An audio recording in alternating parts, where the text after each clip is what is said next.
et surtout quand même de parler de cette nouvelle saison.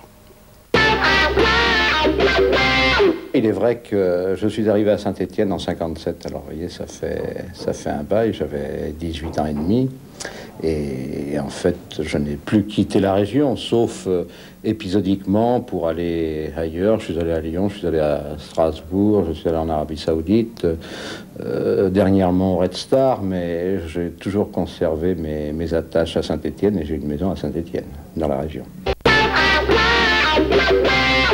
Manager général, enfin vous savez, les titres, pour moi, ça n'est pas intéressant. Ce qui m'intéresse, c'est surtout de voir s'installer dans le groupe que nous gérons actuellement avec Pierre Repellini, avec Jeannot DS, avec Gilbert Ceccarelli, une ambiance, un climat, un état d'esprit.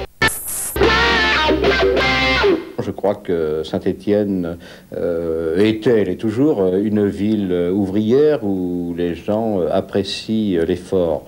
Et c'est peut-être un petit peu ce qui manquait, enfin, cette soif de se dépasser que le public a toujours pu constater sur le terrain depuis très longtemps, n'existait pas tellement, et c'est, je crois, par là que passe la résurrection, si l'on peut parler ainsi, de Saint-Étienne. Je ne vis pas avec le passé. Je vis avec des acquis, et je crois que le football restera toujours le football, et la qualité technique et l'intelligence du jeu priment, et le physique est quelque chose d'indispensable. Le physique, je sais qu'à une certaine époque, on me trouvait trop dur, je crois que ça a été payant. En fait, le physique, c'est comme une voiture, hein. Si vous ne mettez pas d'essence dans votre réservoir, vous ne roulez pas.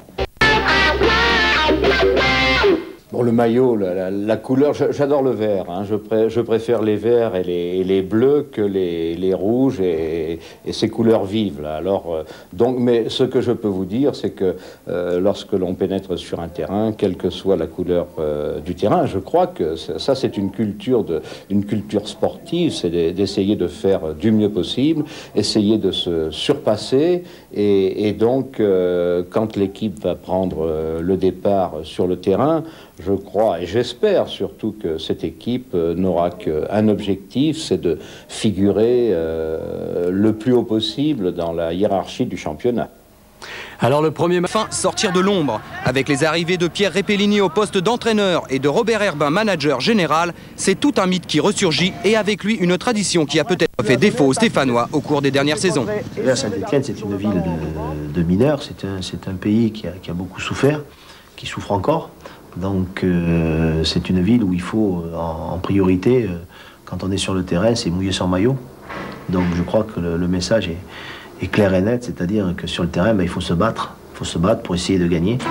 Le message à l'entraînement est percutant, l'esprit guerrier doit prévaloir. Blaise, un buteur, c'est un tueur. C'est le mec qui met le gardien, le ballon, les filets, s'il y a quelqu'un, le photographe, tout dedans les filets. Blaise, c'est Mamoum, récent champion de France des moins de 17 ans, camerounais comme la dernière recrue stéphanoise, le meneur de jeu Augustine Simo, prêté par le Torino, à peine plus âgé, 19 ans. Mais même s'ils sont jeunes, les joueurs semblent avoir pris conscience qu'ils sont peut-être à l'aube du renouveau stéphanois. Ils savent bien que le passé des Verts confère au club un statut un peu particulier. Saint-Étienne, c'est quand même un club mythique. Et quand on voit ce stade, c'est vrai que ça fait rêver. Donc, bon, j'avais envie aussi de connaître autre chose, et puis ici je pense qu'on peut vivre de superbes choses. La ville, les gens, ils sont derrière le stade, derrière le football. Le stade, lui, achève sa rénovation pour la Coupe du Monde, et comme pour confirmer les sensations du nouveau libéro stéphanois, Pierre Repellini souhaite retrouver la tradition du vestiaire à Geoffroy Guichard. On n'aura pas le droit de le filmer ou de le photographier, parce que je veux restaurer le mythe du vestiaire, c'est-à-dire quelque chose de sacré. Ça fera saliver les gens de savoir, de vouloir connaître quelque chose. Je crois que les gens vont petit à petit, ils vont dire « Ouais, alors qu'est-ce qui s'y passe, qu'est-ce qui s'y fait, c'est comment, c'est ci, c'est là », mais on ne saura pas, donc ça sera toujours un intérêt à découvrir quelque chose. Imaginez comment c'est toujours fabuleux, c'est un petit peu, comment dire, l'image de quand on souhaite voir quelque chose, une image d'une belle femme, et puis on en rêve, et puis une fois qu'on l'a vu, après, c'est passé, c'est exactement pareil. À partir de là, ça sera notre domaine, c'est-à-dire le domaine des joueurs, des entraîneurs, ça sera privé, Vous ne serez pas conviés, messieurs.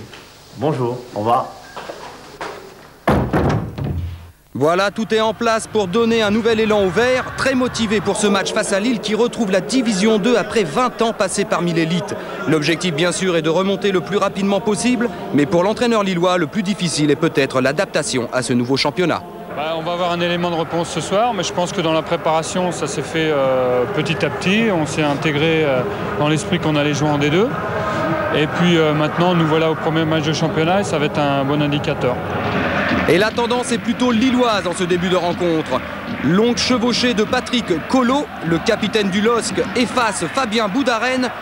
Il trouve Arnaud Dunker. C'est le pénalty pour cette faute de Soucas de retour à Saint-Etienne après avoir été prêté à Perpignan. Le tireur, c'est Samuel Lobé, 22 buts avec Créteil en National 1 et 1-0 pour Lille après 5 minutes de jeu. Le spectre de la saison dernière réapparaît à Geoffroy Guichard, mais les Verts réagissent rapidement. Coup franc, Guillou trop court, mais la détermination est présente à Saint-Etienne. Malgré son jeune âge, Blaise Mamoum s'en veut. Il est important de revenir rapidement au score.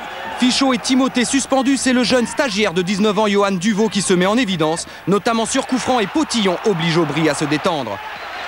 Malgré l'absence forcée de Simo, dont le contrat n'a pas encore été homologué par la DNCG, les Verts se montrent pressants. Patrick Guillou, l'ancien défenseur du Red Star, se joue de Dunker. Centre pour Lagrange, il s'écroule. Bob Senoussi en sourit, mais c'est tout de même le deuxième pénalty de la soirée sifflé par l'arbitre Monsieur Léon. Romarin Bilong est prêt. Et c'est l'égalisation, un but partout, grâce à ce pénalty de l'international camerounais.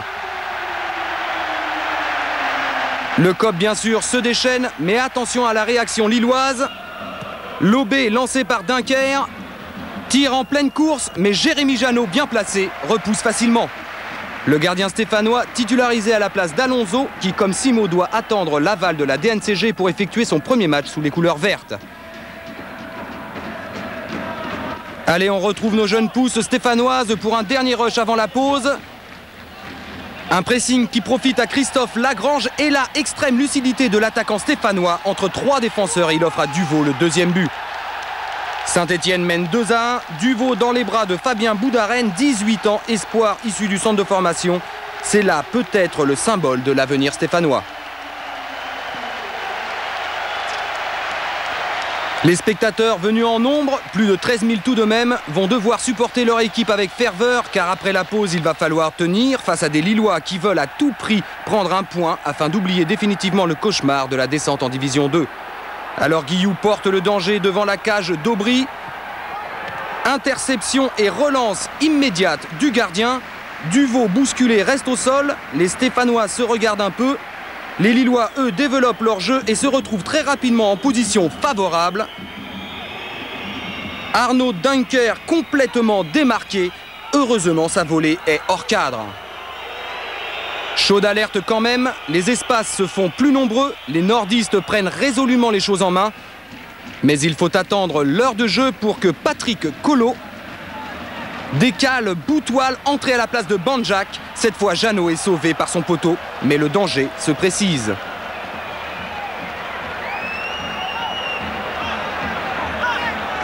Et Lille insiste. Corner, renvoi approximatif de Romarin Bilong, reprise de Dindeleu, ça flirte avec la barre transversale. Les Verts ont de plus en plus de mal à contenir les assauts lillois.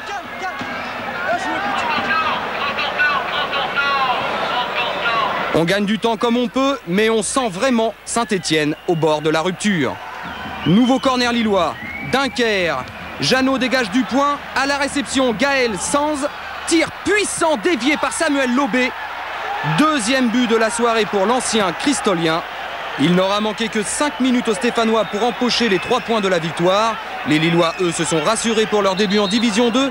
2 buts partout donc, score final, un score somme toute logique pour le public comme pour l'entraîneur des Verts. C'est logique parce qu'on a manqué un petit peu en fin de match de travail physique. Bon, et Lille a beaucoup poussé parce qu'il tenait au résultat. Je crois que bon, c'est normal et puis il faut essayer de continuer. C'est que le premier match de championnat, il faut essayer encore un peu de travailler. Il nous manquait pas mal de joueurs, donc il y a beaucoup d'espoir, surtout au niveau de la générosité. Puis de ces garçons qui se battent bien sous ce maillot vert. C'est vrai que les Stéphanois étaient généreux, dignes de leur maillot et de leur vestiaire, désormais mythique.